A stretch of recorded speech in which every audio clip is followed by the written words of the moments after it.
안녕하십니까. 지금부터 누벨바그에 대해서 수업을 하도록 하겠습니다. 여러분 이제 누벨바그는 프랑스어죠. 그래서 누벨이 이제 새로운, 바그는 물결.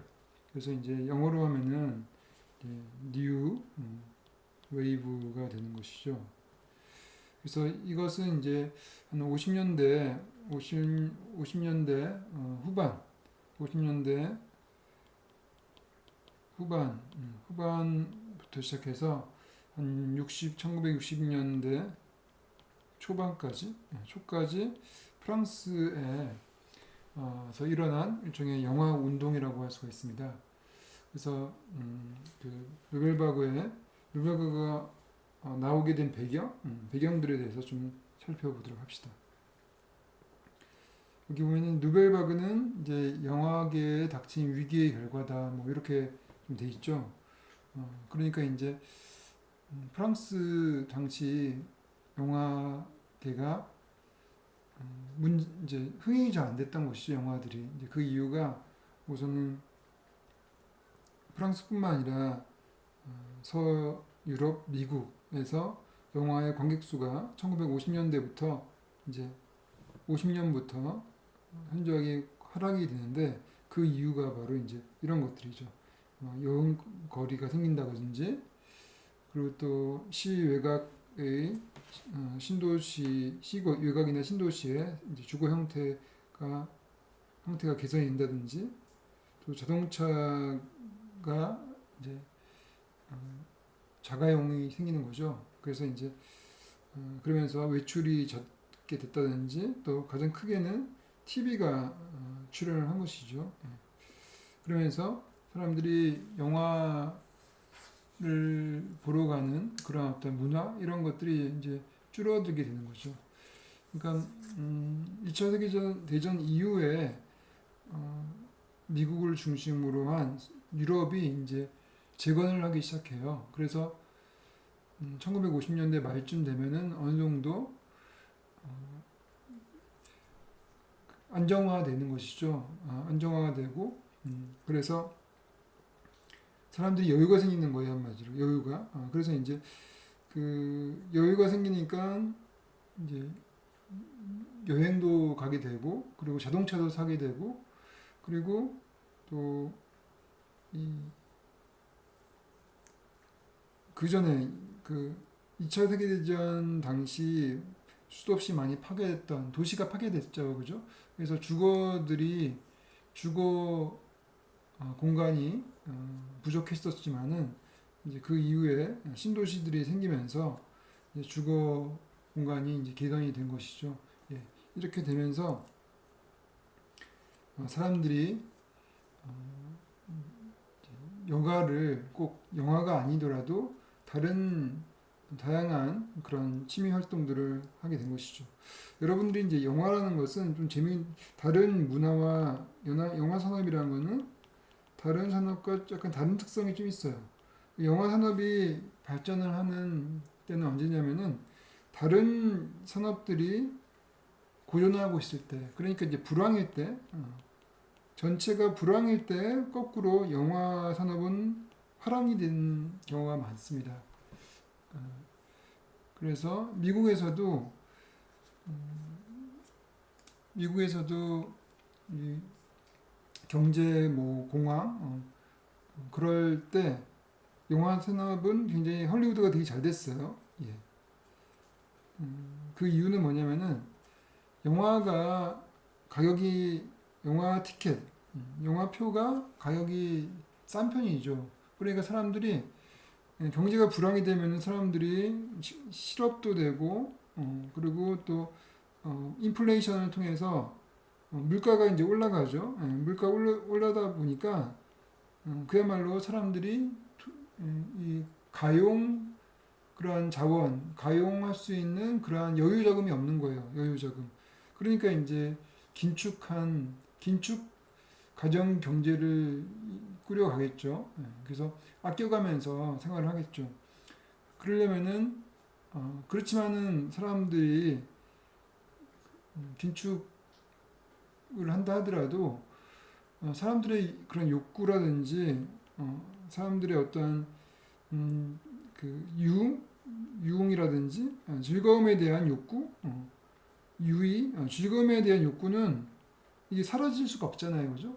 그렇기 때문에 어떤 식으로인지 이런 것들이 충족이 돼야 됩니다. 그래서 이런 것들이 뭐 여행을 통해서 또는 아니면 쇼핑을 통해서 충족이 보통 되거나 하는데 이제 돈이 없으면은 이제 이걸 대리 만족을 해야 될 거 아니에요. 대리 충족, 대리 충족을 해야 됩니다. 대리 충족하기 제일 좋은 것이 아주 그 가격이 낮은 가격, 그러니까 얼마 돈을 들이지 않고도 이제 그렇게 유의를 즐거움을 맛볼 수 있다는 것이죠. 일종의 오락이죠, 오락. 그래서 영화라는 것은 이제 개인 일반 대중에게는 오락 산업이죠. 엔터테인먼트 산업입니다. 그래서 다른 거 뭐 여행이라든지 쇼핑 이런 거에 비해서 또 다른 어떤 문화적인 공연이라든지 예술이라든지 이런 거에 비해서 가격이 싸요, 굉장히. 그러니까 이제 불황일 때 사람들이 이런 것들을 못 하고 이런 의외로 비교적 돈이 많이 들어가는 그런 여가 생활을 하지 못하고 그냥 영화를 보러 가는 것이죠. 그래서 불황일 때 영화 산업이 잘 되는데 이제 그 2차 세계대전 이후에 재건이 되면서 1950년대 후반쯤 되면은 이제 여유가 생기는 거예요. 그러니까 사람들이 이제 여러 가지 그런 다양한 여행거리가 생기고 자동차가 생기고 또 TV가 생기면서 영화 산업이 이제 거꾸로 불황으로 겪게 되는 것이죠. 그래서 이거에 대한 이제 대응이 헐리우드 대응이 있는데 그 전에 이제 그래서 이 계층들도 영화의 계층들도 이제 이 젊은 층들만 주로 영화를 보게 되고 나머지 사람들은 영화를 잘 안 보는 그러한 시대로 간 것이죠. 그래서 이제 헐리우드의 대응은 이제 생산 양식을 변화시킨다. 그러니까 이제 그 헐리우드의 영화의 어떤 포맷을 바꾸는 거예요. 그래서 이제 우선 TV와 이제 경쟁을 하려면 TV는 그때까지만 해도 이제 흑백이었어요. 그러니까 흑백이니까 이제 그리고 이제 굉장히 작은 화면이죠. 작은 화면에 흑백이었다고 하면은 이제 영화는 기본적으로 이제 큰 스크린에 그리고 컬러를 개발한 것이죠. 그래서 여러분들도 봤던 그 히치콕 감독의 이창 이런 것들도 50년대 영화인데 컬러로 돼 있죠, 그죠? 그리고 또 TV는 아무래도 집에서 온 가족이 보기 때문에 이 한마디로 이 수위 어떠한 이 문화적인 그런 수위 이런 것들이 낮을 수밖에 없겠죠, 그죠? 그러니까 아이들도 같이 봐야 되는 거니까. 근데 영화는 이제 그 아이들이 들어가지 못하는 영화가 있잖아요, 그죠? 청소년 불가 영화 뭐 이런 영화도 있기 때문에 이런 에로티시즘이 가능한 것이죠, 그죠? 그래서 또 이런 것을 통해서 이 TV와 경쟁해서 이기려고 했죠. 그리고 또 규모를 크게 하는 블록버스터 영화 그리고 이런 영화가 있는 반면 또 굉장히 저예산의 독립 영화가 있었던 것이죠. 그리고 또 청소년 영화, 이제 청춘 영화라고 해서 이런 영화들이 이제 그 왜냐면은 주 관객층이 젊은 층이 되다 보니까 아무래도 영화도 청춘 영화로 많이 만들게 된 거예요. 그래서 여러분들 이 시대에 또 이 시대의 아이콘이라고 할 수 있었던 특히 할리우드의 제임스 딘이라고 있었죠, 그죠? 그래서 이제 뭐 이유 없는 반항, 이유 없는 반항 이런 영화들이 굉장히 인기를 끌었었죠. 예. 근데 이런 일종의 처방이 있었지만은 일반적인 영화는 또 쇠퇴의 길을 걸었다고 합니다. 그래서 이제 그때 이제 프랑스는 또 어떻게 대응을 했는지 살펴보도록 합시다. 프랑스는 아무래도 헐리우드에 비해서 블록버스터를 만들 정도의 그런 예산들이 많지는 않죠. 그래서 이제 이렇게 다국가가 합동으로 제작을 하는 이런 양상을 보였고 또 역시 또 에르티시즘적인 그런 영화들을 만들게 되면서 브리치 바드로도 같은 그러한 섹스 심볼 뭐 이렇게 해가지고 그죠? 그런 스타들이 이제 새롭게 출연하게 된 것이죠. 그리고 또 프랑스는 저렴한 제작비의 독립 제작을 많이 지원했어요. 그래서 젊은 감독들에게 기회를 많이 제공을 한 것이죠. 그러니까 이제 이 젊은 감독들이 당시 어떤 그 영화 장비가 이제 그 저렴해지고 또 소규모 작아지게 되면서 젊은 감독들이 이제 스튜디오 같은 큰 영화사에서 만들지 않더라도 젊은이들이 모여가지고 영화를 만들 수 있는 그런 바탕이 환경이 됐던 것이죠. 그래서 많은 젊은 감독들이 나왔습니다. 그리고 그들을 국가에서 많이 지원을 했죠. 그리고 또 몇몇 소규모 제작사들도 이러한 경향에 그 경향을 이제 에 대해서 지원을 하게 된 것이죠. 그리고 또 그런 트루포도 그 중에 한 명이에요. 트루포도 이제 그런 젊은 감독 중에 한 명인데 400번의 구타라는 영화를 통해 가지고 이 영화가 칸네 영화제에서 감독상을 받았어요. 그래서 이렇게 영화제에서 상을 받고 또 흥행을 하게 되면서 이런 거에 이제 전통적인 배급사들도 이제 관심을 갖기 시작했다는 것이죠. 그러면서 이제 이렇게 되면서 이 누벨바그가 이제 누벨바그의 운동들이 이제 본격적으로 시작됩니다. 근데 또 이거는 이제 어떤 지금까지 본 거는 이런 경제적인 또 산업적인 배경이라고 한다면은 또 문화적인 배경이 있죠. 문화적 배경으로서 시네필이라는 게 있어요. 시네필은 이제 시네가 영화라는 뜻이고 필이 뭔가를 좋아한다, 사랑하는 뭐 이런 뜻이에요. 시네필. 그래서 시네필이라는 것은 이제 일종의 40년대에서 68년 사이에 프랑스의 문화적이고 지식적인 운동, 그런 이제 운동이죠. 그래서 이제 그리고 그 이후에는 모든 형태의 영화에 대한 열정을 지칭하는 용어로 지금 우리가 알고 있는 것이죠. 그리고 우리가 시네필하면은 영화를 사랑하는 사람, 영화에 대한 열정 이런 걸 시네필이라고 해요. 그래서 그 사람이 뭐 시네필이다 아니다 뭐 이런 말도 할 수가 있는 것이죠. 그리고 당시 시네필은 그냥 일반적인 영화를 좋아하는 것도 아니고 대중적인 흥미거리나 볼거리로서 영화를 좋아하는 것이 아니라 작가주의 영화를 좋아했어요. 그리고 작가주의 영화의 예술성을 옹호를 했던 것이죠. 그래서 이런 사람들, 그런 영화를 좋아하는 사람들이 이제 시네 클럽을 만들고 그리고 또 영화 잡지도 창간을 하게 되는 것이죠. 그래서 그중 시네필을 이끌었던 이런 지식적인 운동을 이끌었던 이제 사람이 앙드레 바제 그리고 조르주 사둘이라는 사람이 있고 그 이후에 프랑스와 트루포 또 장르 고다르 에릭 로메르 이런 시네필이 있는 것이죠. 그래서 이런 사람들이 이런 시네필을 이끌었던 그런 지식인들이 일종의 누벨바그를 출발시켰다라고 또 볼 수가 있어요.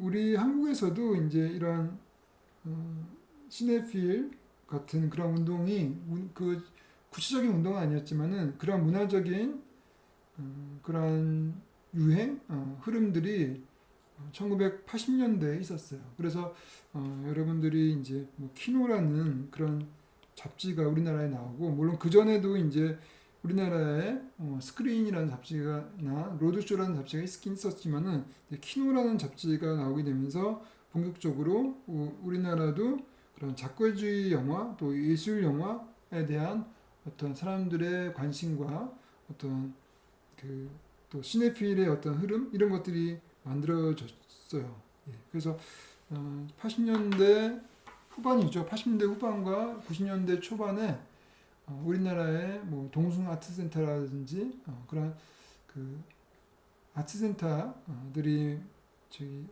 예술영화관들이 많이 생겼고, 그리고 또 영화를 또 그 좋아하는 사람들이 모여가지고 어떤 예술영화를 보는 문화 이런 것들이 있었어요. 그래서 뭐 서울 그, 그 문화학교 서울 자 써지 문학교 서울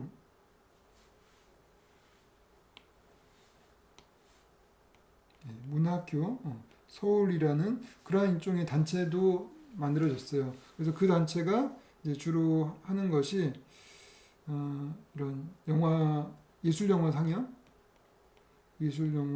상영도 했고, 또 이제 그런 예술 영화 토론이라든지 이런 또 세미나 뭐 이런 것들을 연구 활동들을 많이 한 것이죠. 예.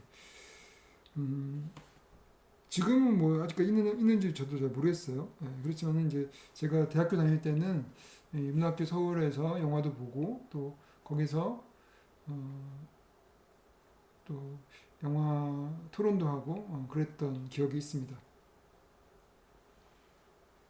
그리고 이제 당시 또 그 시네마테크 프랑스즈라고 해서 보게 되면은 이제 그 36년도에 창립한 또 프랑스 영화 산업을 육성하기 위해서 만든 그러한 복합 문화 공간이에요. 그래서 이제 우리나라에도 지금 그런 게 있죠. 우리나라에는 어떤 거하고 비슷하냐면은 이제 그 영상 자료원이 있죠. 국가에서 만든 영상 자료원, 문화체육부에서 소속이죠. 영상 자료원이 있어요. 그래서 이런 데 가면은 이제 다양한 그런 예술 영화나 그런 영화들, 오래된 영화들 이런 것들을 이제 우리가 찾아볼 수가 있죠. 그래서 그 프랑스는 이런 것도 굉장히 빨리 만들어졌어요. 굉장히 일찍. 우리나라는 아마도 이게 80년대, 90년대 이후에 만들어졌을 텐데, 얘네들은 30년대에 만들어졌잖아요. 근데 그거는 이제 아무래도 프랑스가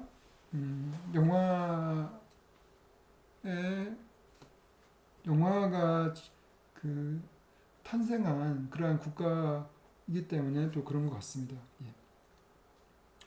그래서 이러한 문화적인 배경, 국가의 어떤 지원, 예술 영화에 대한 지원, 그리고 또 그 지식인들의 어떤 그 예술 영화에 대한 사랑, 이런 것들의 흐름이 또 문화적인 배경으로 해가지고 이제 프랑스의 누벨 바그가 이제 만들어진 거죠.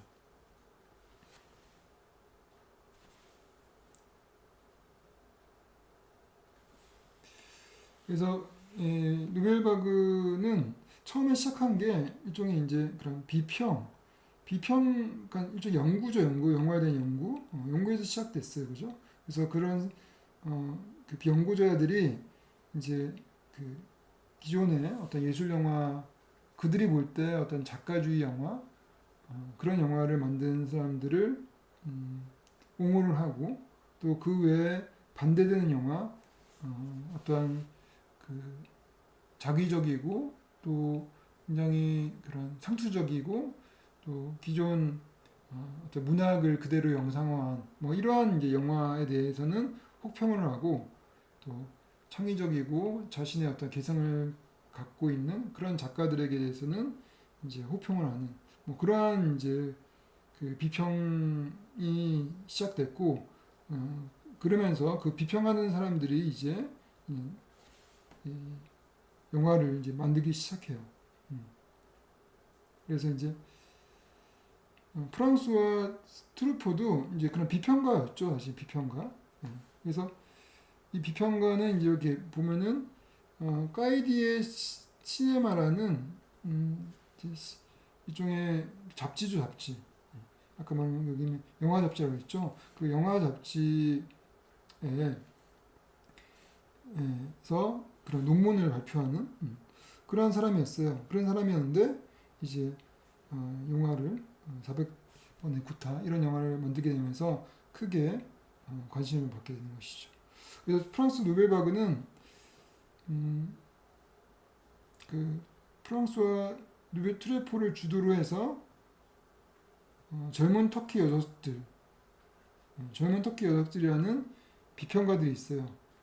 이 비평가들이 작가주의 정책을 이제 표방하기 시작한 것이죠. 그래서 그 작가주의라는 거는 이제 아까 얘기했던 기존의 관습적인 영화, 주제나 테마를 중시하는 영화보다는 미장센을 더 중시하는 영화, 또 순수한 영화적인 형태, 그러니까 영화라는 미디어의 순수성을 지향하는 그런 영화를 지향을 했던 것이죠. 그런 영화를 호평을 했던 것이죠. 그리고 그러한 그 영화를 만드는 그런 작가라고 할 수 있는 사람들을 이제 이런 식으로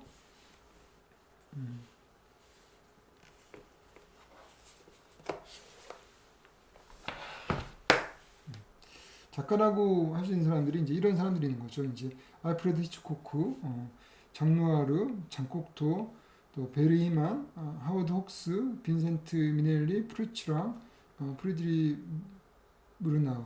예. 프루치랑과 이제 프리드리 무르나우는 이제 독일 표현주의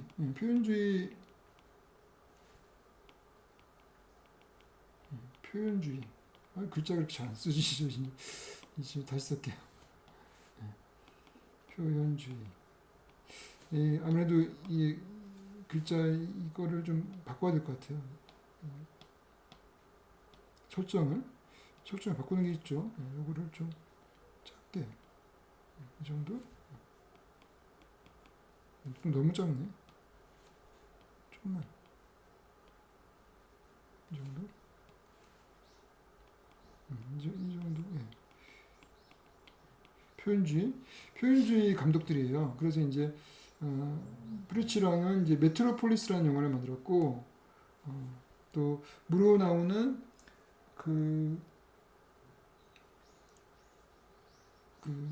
무르나우 금방 제가 생각이 안 나네요. 예. 노스페라투스라는 영화를 만들었어요. 그래서 굉장히 이제 유명한 독일 표현주의 감독이고, 그리고 이제 알프레드 히치코크 뭐는 여러분 이제 아시고, 장누아르하고 장곡토는 이제 프랑스 감독이고, 잉마르 베리만은 스웨덴 감독이고, 하워드 혹스와 빈센트 미넬리는 이제 미국의 헐리우드 감독이죠. 그러니까 헐리우드 감독이 3명이나 들어갔어요. 그러니까 한마디로 이제 뭐 헐리우드 감독이라고 해서 이 대중 영화라고 본 것이 아니라 헐리우드 감독 중에서도 이렇게 작가주의 감독이 있다는 것이죠. 작가가 있다는 것이죠. 예. 그래서 헐리우드 감독을 이렇게 발굴한 것도 이제 이 노벨바그의 굉장히 큰 이제 노벨바그의 큰 어떤 기능, 큰 어떤 업적이라고 할 수 있을 것 같아요. 업적. 예. 그래서 그 작가 영화는 이제 뭔가 살펴보도록 합시다. 작가 영화가 이제 그 전에는 작가 영화라는 말이 없었어요. 영화라는 것은 이제 기본적으로 공동작업으로서 헐리우드 스튜디오 시스템처럼 그냥 여러 사람이 모여가지고 공장에서 뭔가를 만들듯이 그렇게 그 하나의 이제 산업으로서 영화가 나오는 것이죠. 그렇지만 이제 그 작가 영화는 어떤 개인성, 어떤 작가의 어떠한 창의성과 예술성 이런 것들이 이제 굉장히 중시 여겨지는데 여기서 말하는 작가는 대본 작가 뭐 이거는 아니죠. 그래서 이제 왜냐하면 그 전에도 대본 작가가 있었어요. 그 대본 작가가 문학을 뭐 이렇게 각색을 해가지고 또 감독 연출자가 함께 이제 영화를 만들죠. 그래서 마치 이제 우리나라 같은 경우는 우리나라 방송 드라마를 보면은 이제 PD보다 이 드라마 작가가 더 이름이 나 있죠. 더 유명하죠, 그죠? 네, 그러니까 이제 그 TV 드라마는 일종의 드라마 작가가 만든 글을 영상화시키는 이런 어떤 그래서 그렇게 그걸 계속적으로 이렇게 생산하는 그런 형태를 말한다고 하면은 이제 이 작가 영화에서의 작가는 감독이 직접 글을 쓰고 또 감독이 직접 또 대사도 만들고 감독이 그런 그 세계를 영화라는 세계를 하나의 그런 자기만의 어떤 개성과 어떤 예술성이 이렇게 일관되게 들어갈 수 있게 만든 그러한 영화를 말하는 거예요. 그래서 그 작가라는 거는 바로 그렇게 볼 수가 있어요. 그래서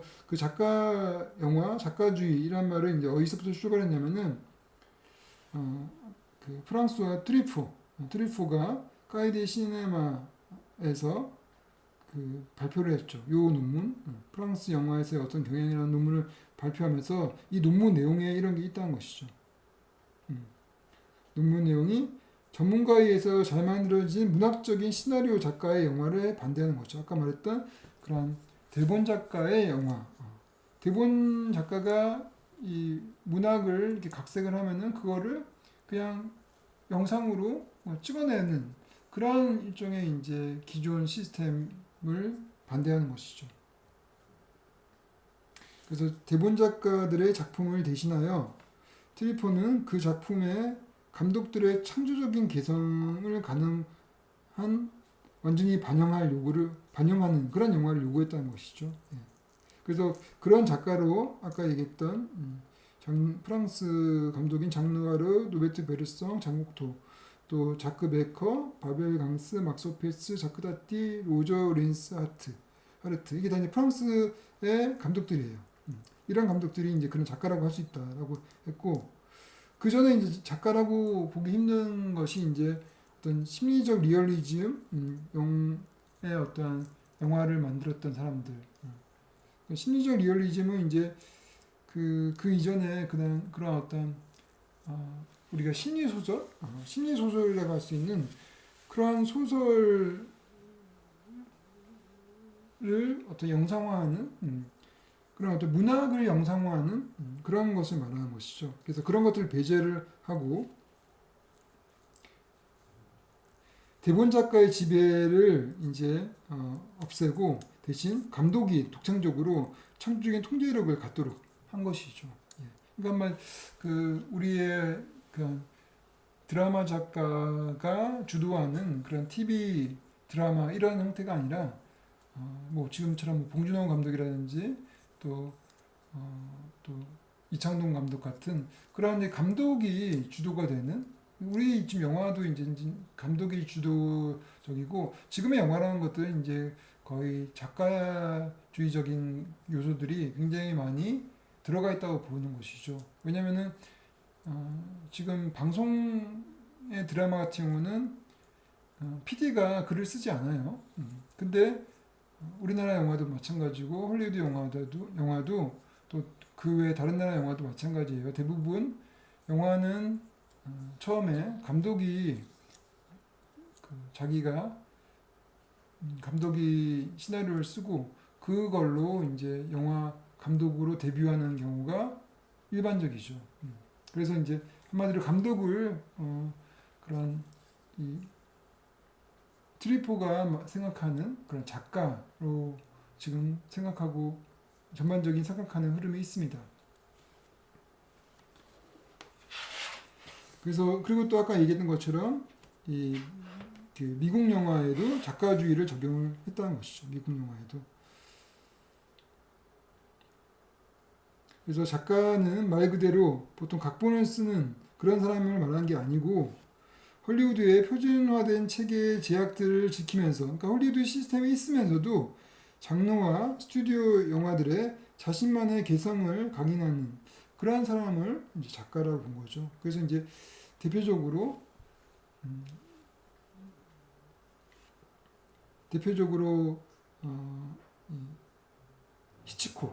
히치콕 감독이 있는 것이죠. 그래서 이제 노벨바우 감독은 그래서 어떤 사람들인지 우선 대부분 노벨바우 감독들은 디 시네마의 출신이고, 그리고 이제 영화 잡지죠, 일종의 영화 연구지라고 할 수도 있고, 그리고 이제 이 사람들 프랑스어 트루포, 장릭 고다르, 또 샤브롤, 또 자크 리베트, 또 에릭 루메르, 자크 도니엘 바크로즈, 이런 사람이 노벨바그의 대표적인 감독이라고 볼 수 있어요. 그래서 그들은 처음에는 이제 비평을 했어요. 그리고 비평을 단지 연구를 위한 연구가 아니라 창작을 위한 수단으로 생각을 해서 비평을 했고, 그 이후에 이제 영화 감독들이 많이 됐죠.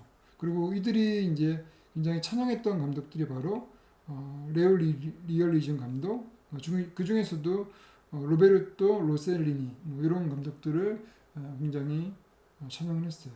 왜냐하면 이제 그 레오 리얼리즘의 영화들이 그 이전에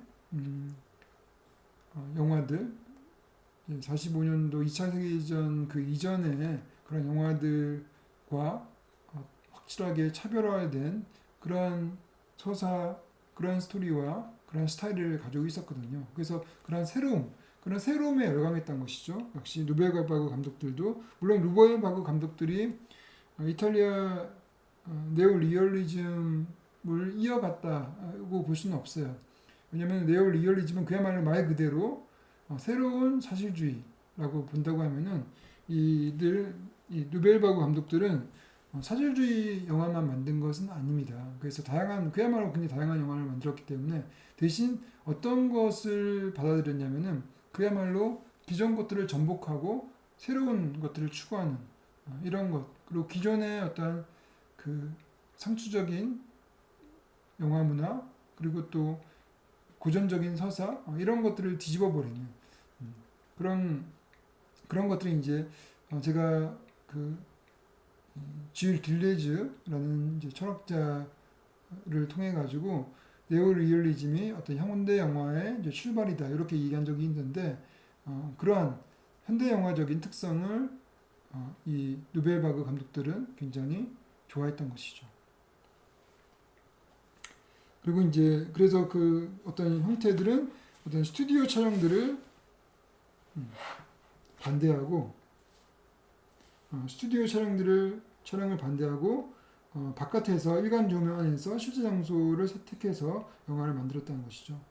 그리고 배우들은 또 즉흥적인 대사를 권장을 했다고 합니다. 그러니까 이제 기존의 감독들, 기존의 영화들은 대본에 따라서 그냥 대본 그대로 이제 그 배우들이 대본에 있는 대사 그대로 외워서 이제 연기를 했다고 하면은 장르 고다르의 뭐 내 멋대로 해라, 이런 영화를 보게 되면은 배우들이 그냥 즉흥적으로 그 이야기를 하듯이 그렇게 대사를 칩니다. 예. 그런 것들을 선호했다는 것이죠. 그리고 또 그렇지만 이제 이게 이제 62년도까지 가고 한 60년대 초까지 갔다 그랬죠. 예. 이제 68혁명 이후에 유벨바우 감독들이 다양한 그런 운동들이, 이제 일관된 운동들이 사라지게 된 것이 감독들이 다 뿔뿔이 흩어지게 됐어요. 그래서 이제 샤브로라든지 트루포, 로메로 같은 경우는 영화계에 있었지만은, 고다르라든지 리베트 같은 경우는 이제 실험 영화를 다른 나라에 가서 실험 영화를 만든다든지 그렇게 했던 것이죠. 그러면 이제 지금부터 누벨바그의 누벨바그 영화의 특징, 누벨바그 영화들이 굉장히 종류가 다양해요. 그래서 이제 여기 대표적인 작품으로서 이제 뭐 알랭 레네의 히로시마 내 사랑, 뭐 지난해 마리앙 바드, 이런 거는 저 400번의 구타 이 영화와 또 굉장히 상반돼요. 400번의 구타 같은 경우는 그래도 어떤 그 주인공이 중심이 된 스토리가 그렇게 있죠, 그죠? 그런데 뭐 지난해 마리앙 바드에서 이런 것들은 주인공이 누군지도 몰라요.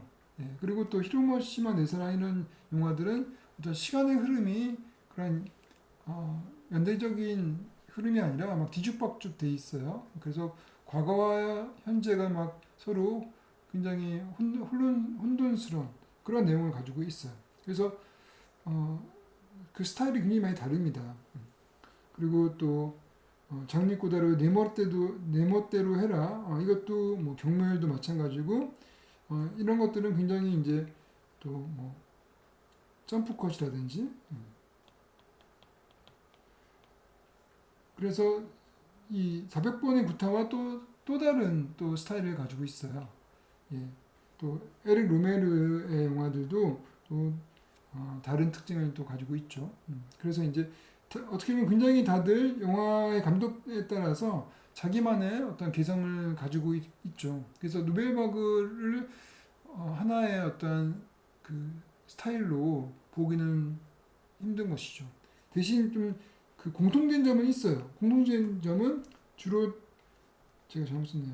가벼운 카메라를 주로 이제 그 직접 그 야외에서 카메라 가지고 촬영을 했고 바깥에서 동시 녹음을 했다는 뭐이 정도. 그러니까 스튜디오 촬영을 거의 하지 않았어요. 잘 하지 않았어요. 그 스튜디오 촬영이라는 거는 이제 여러분이 봤던 영화 히치콕 감독의 이창처럼 그 영화 같은 경우는 완벽하게 다 그 스튜디오 안에서 다 촬영을 한 것이죠. 100% 다.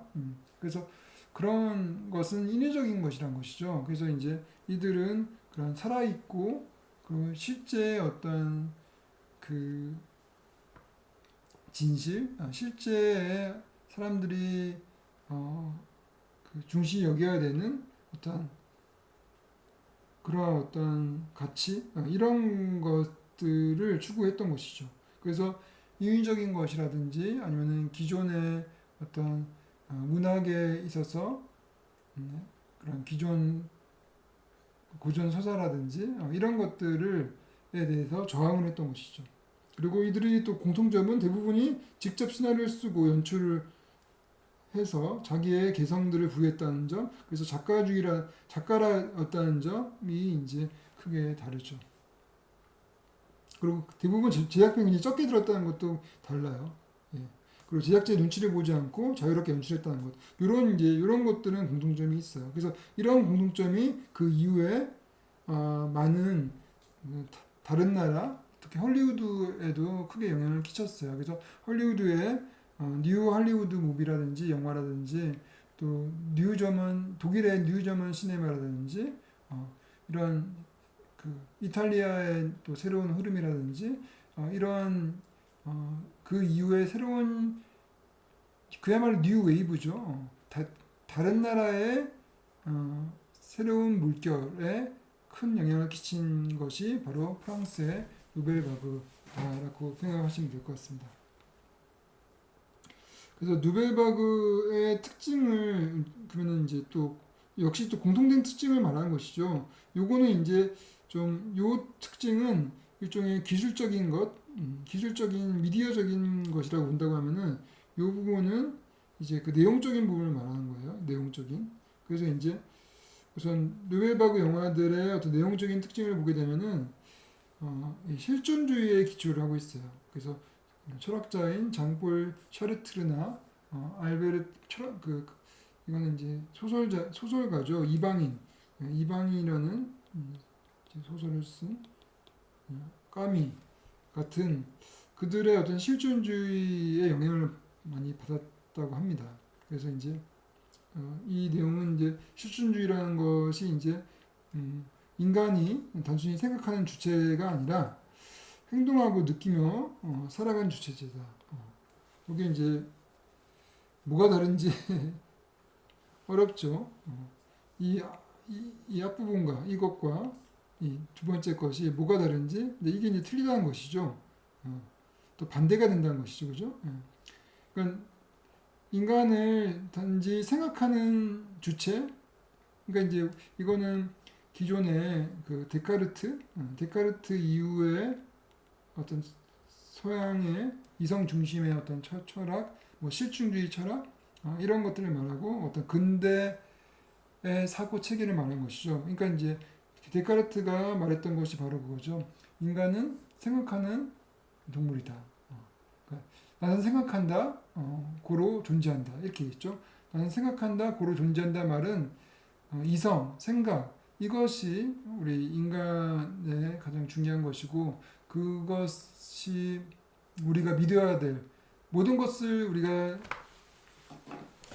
회의를 또 의심을 할 수 있지만은 우리가 생각하는 우리의 이성은 우리가 믿어야 될 그런 유일한 것으로 본 것이죠. 그래서 이성 이것 또 이것이 이제 가장 중요하다고 본 반면 그렇게 됐을 때는 이제 이성이 아닌 우리의 몸과 우리의 감성과 이런 것들은 이성에 의해서 지배되어야 되고 또 이성에 의해서 통제가 돼야 되는 그런 걸로 봤던 것이죠. 예, 그래서 몸이 그렇게 중요하지 않아요. 몸과 우리의 그 몸으로 느끼는 그런 현실에서 내가 몸으로 느끼는 어떠한 그런 감정 이런 게 별로 중요하지 않고 이성으로 생각할 때 어떤 이성적인 어떤 진리라든지 철학적인 어떤 그런 진리라든지 또 과학적인 진리라든지 이런 것을 따라야 된다는 것이죠. 반면 이것의 반대는 바로 실존, 실제의 어떤 그 존재 자체. 그래서 그 존재 자체라는 것은 우리가 생각만 가지고 있는 것이 아니라 우리의 몸, 우리가 가지고 있는 몸과 우리가 느끼는 어떠한 감정 이런 모든 것들을 말하는 것이죠. 그래서 우리가 행동하고 느끼고 살아가는 그 자체, 그 존재 자체가 이제는 기초가 되어야 된다. 그렇게 본 것이죠. 그게 이제 실존주의인데 이제 영화도 이제 그것이 더 중요하다고 본 것이죠. 그래서 우리가 문학에서 나오는 어떤 그런 주제, 그런 주제라는 것은 우리가 어떤 이성적으로 우리가 옳다고 합의가 된 그런 주제가 될 수가 있어요. 그래서 그런 주제를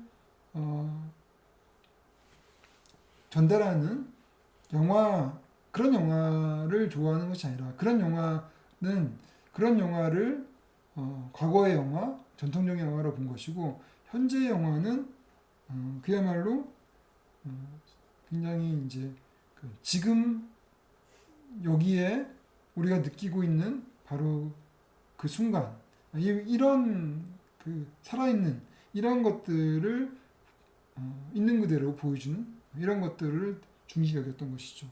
그리고 또 이제 메릴러 퐁티라는 또 철학자의 현상학에 또 기초를 하고 있어요. 근데 현상이라는 것도 또 마찬가지죠. 현상이라는 것도 이제 사물과 그 현상 그 자체를 돌아가라. 또 직관을 중시하라. 몸을 통해서 외부 대상은 주어진다.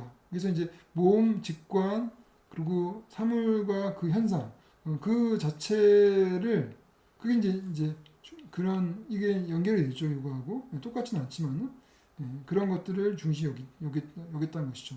이것의 반대가 바로 이런 것이죠. 아까 말했던 칸트와 헤겔 또 이제 데카르트 또 그 전에는 이제 아리스토텔레스까지 올라가는데 일종의 결정론적 세계관 어떤 우리가 어떤 저 너머에 어떤 진리가 있어서 그 진리를 우리가 추구하는 그리고 그 진리는 이미 결정돼 있어요. 우리는 그걸 따라야 되는 거고. 그래서 예를 들어서 뭐 플라톤의 이데아 같은 경우는 저 멀리의 이데아에 어떤 진리의 원형이 있다는 것이죠. 그것이 이제 가장 중요한 것이고 우리의 인간은 또 우리의 삶의 현실이라는 것은 그 이데아를 모방한 것이다라고 보는 거죠. 이데아를. 예. 그리고 이 현실을 모방하는 것이 바로 예술이고. 그러니까 예술이라는 것은 두 번 모방을 한 것이죠. 원래 가장 중요한 이데아, 저 멀리에 있는 이데아, 그리고 그건 이미 결정돼 있어요. 예, 그 이데아를 모방한 우리의 현실, 그리고 그 현실을 모방한 것이 예술. 이렇게 이제 플라톤은 봤던 것이죠.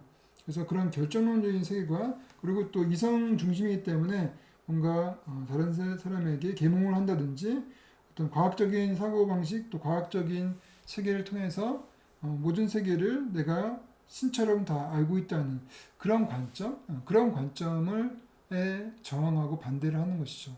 그러니까 우리가 그런 과학과 어떤 그 결정론적인 세계관을 통해서 세계를 우리가 지배를 하거나 또 다른 사람들을 계몽을 한다거나 그렇게 하는 그러한 문화에 반대를 한 것이죠. 왜냐면 그렇게 했던 것들이 그러한 문화들이 그 이전에 1차 세계대전, 2차 세계대전을 일으켰던 것이고 그러면서 수많은 사람들이 희생을 됐기 때문에 그러한 어떤 결정론적인 세계관, 어떤 진실 이런 것들, 과학적인 어떤 믿음 이런 것들에 대해서 회의를 하게 되는 것이죠. 그것이 이제 바로 이 실존주의와 현상화에서 기초한 이 누벨바그의 흐름이라고 볼 수가 있습니다.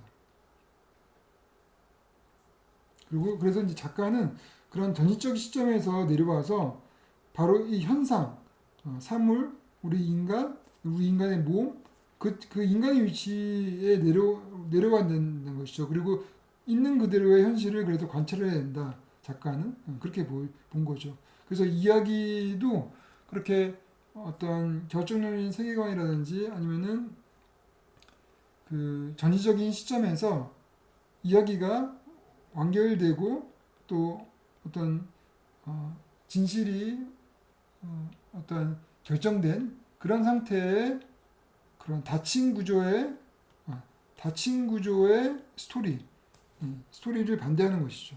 그래서 그 스토리라는 건 느슨하고 개방적이고 한마디로 잘 짜여진 각본이 아니라 누보 로망에 가까운 현대의 어떤 소설에 가까운 그런 것이고 또 전통적인 드라마 투르기를 파기하고 열린 결말을 선호하는 이런 것이 이제 누벨바그의 특징이죠. 그래서 이런 특징이 굉장히 잘 나오는 영화가 이제 장릭 고다르 감독의 내 멋대로 해라 이런 영화이기도 하지만은 트루포 감독의 400번의 구타에서도 이러한 흐름들이 있습니다. 이러한 특징들이 있죠. 그래서 그 영화에서도 어떤 전위적인 작가의 시점이 없죠. 없고 그저 그 앙투안이라는 그 소년의 시점에서 바라본 세계가 되는 것이고 그리고 그가 살고 있는 그 현실을 있는 그대로 보여줬고 그리고 마지막에 어떤 주제를 그래서 주제가 뭐다라고 어떤 진실적인 또 결정적인 그런 그 주제를 메시지를 전달하지 않죠. 마지막에 특별한 주제가 없어요, 그죠?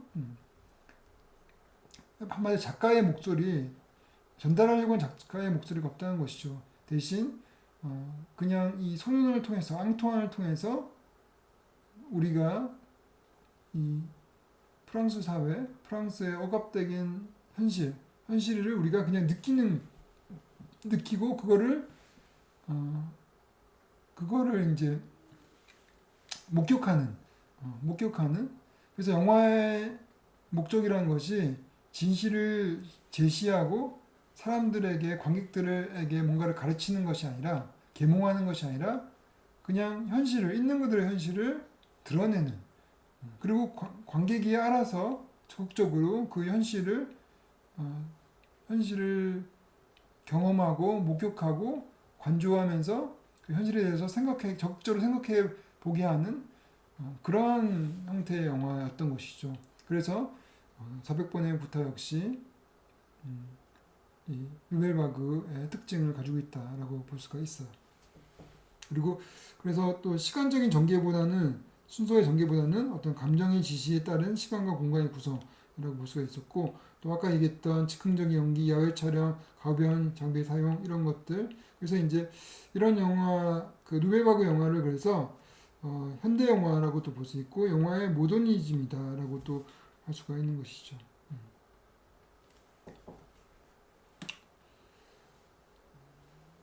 그래서 지금 이제 우리가 아까 얘기했던 것처럼 이 누벨바그의 이후에 어떤 영화들이 그 모더니즘적인 영화들이 굉장히 많이 나오게 돼요. 그래서 이제 그 어떤 아까 말했던 뉴저만 시네마라든지 헐리우드의 뉴 아메리칸 시네마라든지 그리고 또 또 아방가르드 뭐 영화라든지 또 아니면 실험 영화라든지 이런 것들이 노벨바그 이후, 그러니까 이제 59년도 또 60년도 이후 또 아까 앞에서 말했던 어떤 68년 혁명 이후 굉장히 어떤 실험적인 시도의 영화들이 많이 나오게 됩니다. 그래서 그런 면에서 또 노벨바그는 이 영화사에 있어서 어떤 영화의 모더니즘을 출발시킨 그런 영화라고 볼 수 있는 것이죠. 제가 아까 이제 지일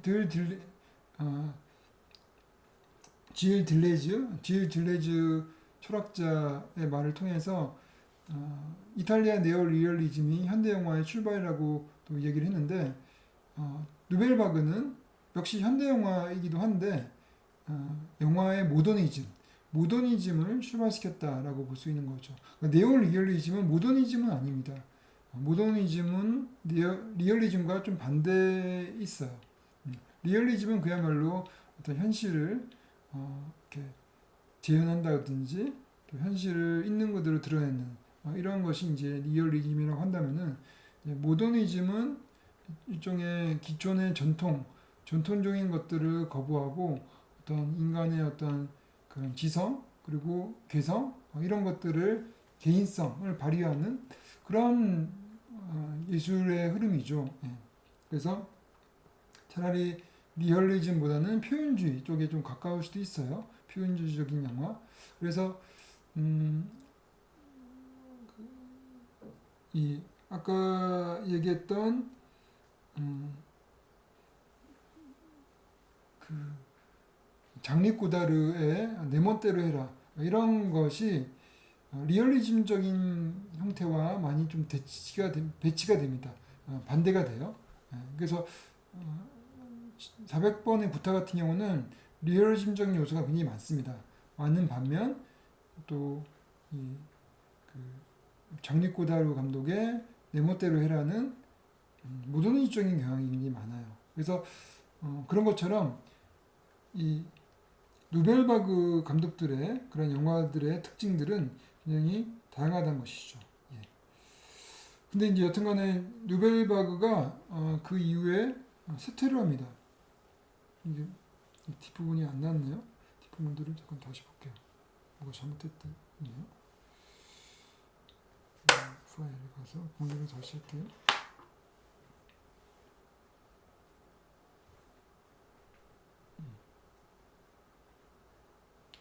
여기 이 부분이 깨졌어요. 그래서 요거는 그냥 제가 얘기를 할게요. 누벨바그가 이제 그 60년대 이후에 이제 쇠퇴를 하는데 그거는 이제 68 혁명의 영향이 컸던 것 같아요. 68 혁명으로 어떤 사람들의 누벨바그 감독들의 어떤 정치적인 입장들 또 영화에 대한 어떤 생각들 이런 것들이 많이 바뀌게 되면서 각각 이제 다른 활동들을 하게 되면서 누벨바그는 자연스럽게 이제 사라지게 됐지만은 그렇지만은 여전히 아까 얘기했던 것처럼 여러 나라에서 그런 누벨바그의 모더니즘적인 그런 영향들이 크게 다른 나라에 이렇게 전파가 됐던 것이죠. 네. 그렇게 이제 우리가 누벨바그에 대해서 좀 정리를 할 수가 있을 것 같습니다. 그래요? 그러면 오늘은 여기까지 이제 수업을 하도록 하겠습니다. 네, 수고했습니다.